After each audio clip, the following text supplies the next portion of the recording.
Part 3 in the crash course for caring for neonatal foster kittens. The first thing to understand when taking care of really young kittens is that they need to be fed frequently and routinely. So here is a chart saying how often these kittens should be fed based on their age. And to be clear, this is also overnight. You cannot take breaks overnight. You even need to wake them up for feedings if needed.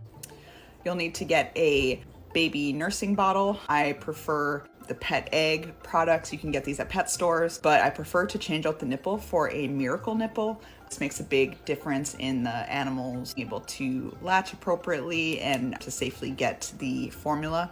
If you're unable to get your kitten to latch onto a bottle safely, you may need to consider syringe feeding or tube feedings, and that is a little bit more of an advanced skill that I can go into in another video if anyone is interested.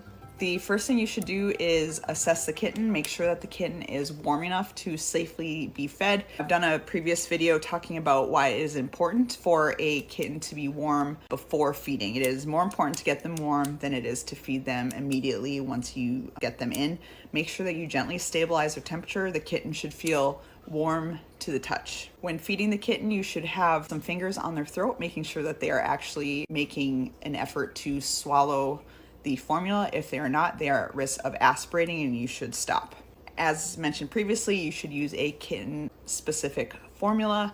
Make sure that it is warm, but not too warm. It should be lukewarm. It should be very comfortable if you a little bit on your wrist because you don't want to burn the baby's mouth.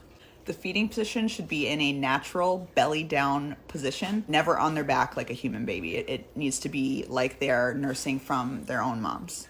It is important to let the kitten kind of guide the feeding. They should be actually suckling from the bottle. You should never squeeze in any of the formula, as this could lead to aspiration.